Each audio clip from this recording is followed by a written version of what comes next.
गोटे गाँ थिला। सेही गाँरे राधुआ नाँर जड़े लोक रहुथिला। राधुआ सबुबेले जंगल मझिरे थिबा नई को माछ धरिबाकू जाए। सबुबेले राधुआ किछि ना किछि माछ नहीं आसे घर को। दिने जेबे राधुआ नई रे माछ धरुथिला, हठात गोटे आसीगला महाबल बाघ पानी पीवा। आउ देखिला माछ धरुची बसी राधुआ। बाघ देखी ता पाटिरू नाଳ गड़ी पड़िला।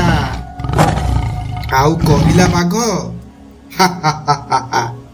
जा हो आजी पर्यंत गोटे मनीष मांस मो पाटिरे बाजी नथिला। आजी तते मु खाइबी। हे प्रभु मते बंचाओ, मु आजी मल्ली। बाघ आजी मते खाइदेबो। एबे मु कोन करिबी? आज्ञा बाघ महाराज, एते बड़ दुनिया रे मु कोन एका अछि? मु तो गोटे पतला रोगी लोक। आ रोगी लोक को खाई तमे कोन पे रोग रे पड़िबो? बरम मु गोटे मोटा मनीष मांस नहीं आसीबी। तमे सेटा को खाई दे कि पूरा मन शांति करि दबो। मते खाई किछि लाभ हबोनी। हे तू कोन मते बोका भाबिलु कि? मते मिछ कहि तू एठू खसी जीवाकू चाहुचु? मु तते कदापि छाड़ीबिनी। आजी तते खाई कि मो पेट को शांति करिबी। मु एबे कोन करिबी? कोन करिबी? हाँ मुंडू गोटे उपाय आसिला। आज्ञा बाघ महाराज शुणतु, मते जदि आपण खाइबे ताहाले मो घरे गोटिए औषध अछि। सेईटा खाइला मात्रे मु मोटा हेई जिबी। आउ रोग भी मोर भल हेई जिवो। मोर सेईटा खाइला परे तमे मते खाई दबो। तमको मजा लागिबो मो मांस खाइले। तू सत कहूचु तो? तू मते धोखा दबुनी तो? जदि धोखा दबु ताहाले तो गाँ को जाई तते आउ समस्तंकु तो गाँ लोक को खाई देबी। हौ जदि कहूचु तू औषध खाइले मोटा हेई जिबु, आउ तो देहर रोग भल हेई जिवो, तू जा तो औषध खाइकी आसीबु। आसिले मु तते खाइबी।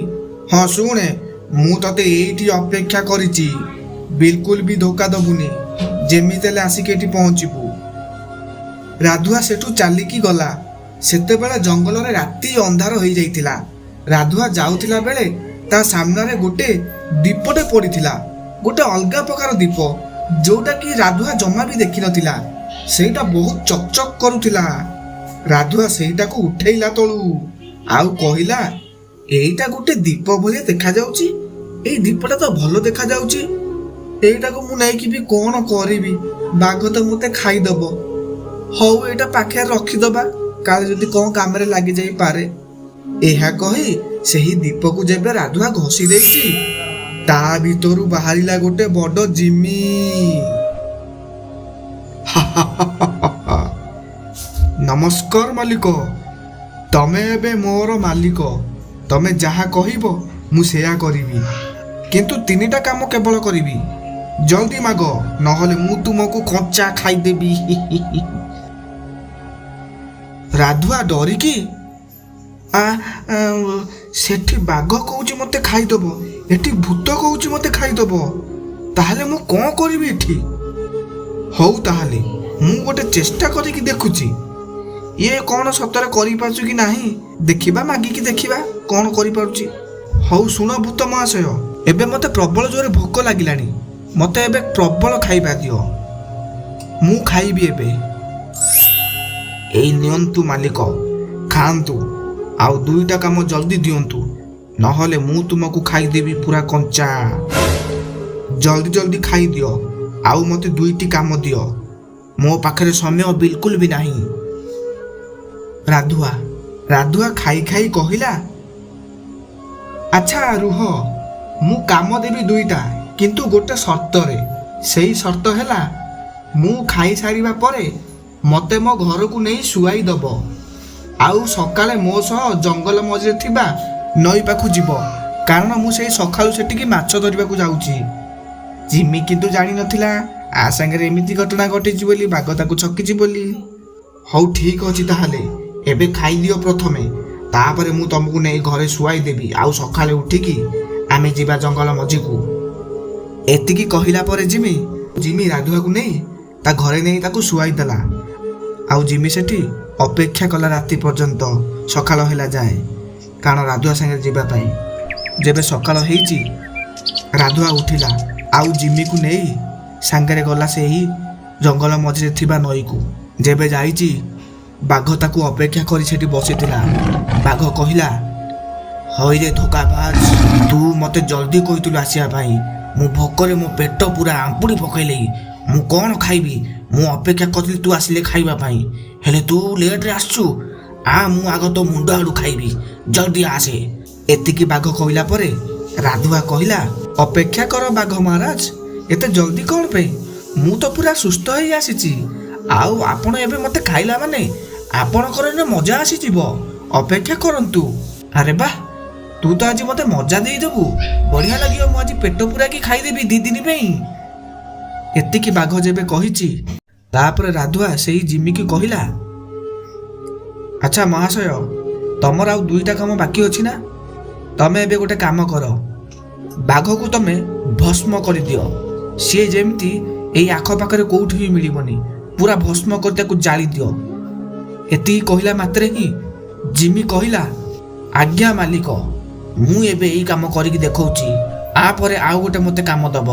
3ୟ ଲାଷ୍ଟ କାମ ବାକି ଅଛି, ନହେଲେ ମୁଁ ଆପଣଙ୍କୁ କଞ୍ଚା ଖାଇଦେବି। ଏତିକି ଯେବେ କହିଛି ଜିମି, ତାପରେ ରାଧୁଆ କହିଲା, ପ୍ରଥମେ ତମେ ଏଇ କାମଟା କର। ଏତିକି କହିଲା ମାତ୍ରେ ହିଁ ଜିମି ତାର ଶକ୍ତି ବଳରେ ସେଇ ବାଘ ମହାରାଜକୁ ନିଆଁରେ ଜାଳିଦେଲା। ଆଉ ବାଘ ସେଠି ପୁରା ଭସ୍ମ ହେଇ ଉଡ଼ିଗଲା କୁଆଡ଼େ। ତାପରେ ରାଧୁଆ ବହୁତ ଜୋରେ ହସିଲା। ତାପରେ ରାଧୁଆ ବହୁତ ଖୁସି ହେଇଗଲା। ତାପରେ ସେ ମନରେ ଅନୁତାପ କଲା, କହିଲା, ମୁଁ ବେକାର ଜୀବଟାକୁ ମାରିଦେଲି, ଏମିତି ମତେ କରିବାର ନଥିଲା। ଏମିତି କିଛି ସମୟ ପରେ ଭାବିଲା ପରେ ମନ ଦୁଃଖରେ ଜିମି କହିଲା, ମାଲିକ ମହାଶୟ, ଏବେ ତୁମର ଶେଷ କାମ ଅଛି, ମତେ ତୁରନ୍ତ ଦିଅନ୍ତୁ, ନହେଲେ ମୁଁ ତୁମକୁ ଏଠି କଞ୍ଚା ଖାଇଦେବି। ଜଲ୍ଦି କାମ ଦିଅ ମାଲିକ। ଏତିକି କହିଲା ମାତ୍ରେ ରାଧୁଆ କହିଲା, ହେ ଜିମି ମହାଶୟ, ତୁମେ କ'ଣ ଏମିତିକା ମଣିଷ ଥିଲ ନା ଏମିତିଆ ଜିମି କେମିତି ହେଲ? ମତେ ଟିକେ କୁହ ଏ ବିଷୟରେ। କହିଲା ପରେ ଜିମି କହିଲା, ମୁଁ ଆଗରୁ ମଣିଷ ଥିଲି, ତାପରେ ମତେ କିଛି ଅଭିଶାପ ମିଳିଥିବାରୁ ମୁଁ ଗୋଟେ ଜିମିରେ ପରିବର୍ତ୍ତନ ହେଇଗଲି। ଆଉ ଏବେ ମୁଁ ସମସ୍ତଙ୍କର ଗୁଲାମଗିରି କରୁଛି। ଆଉ ଯେପର୍ଯ୍ୟନ୍ତ ଏହି ଦ୍ୱୀପ ଥିବ ମୁଁ ସେ ଯାକେ ଗୁଲାମଗିରି କରୁଥିବି। ଏତିକି କହିଲା ମାତ୍ରେ ଜିମି ପୁଣି କହିଲା, ହେ ମହାଶୟ, ମତେ ଶେଷ କାମ ଦିଅ, ନହେଲେ ମୁଁ ଏବେ ତୁମକୁ କଞ୍ଚା ଖାଇଦେବି। ଏତିକି କହିଲା ମାତ୍ରେ ହିଁ କହିଲା, ତାହେଲେ ଶୁଣ, ମୋର ଶେଷ ନିଷ୍ପତ୍ତି ହଉଛି, ମୁଁ କହୁଛି, ତମେ ତମର ଯୋଉ ଅଭିଶାପରେ ଅଛ ଜିମି, ତମେ ଗୋଟେ ଭଲ ମଣିଷ ହେଇଯାଅ। ଏତିକି କହିଲା ମାତ୍ରେ ହିଁ ଜିମି ବହୁତ ଖୁସି ହେଇଗଲା। ତାପରେ ହଠାତ୍ ଜିମିରୁ ଗୋଟେ ମଣିଷ ହେଇଗଲା ଆଉ ରାଧୁଆକୁ କୁଣ୍ଢେଇକି ଧରି ପକେଇଲା।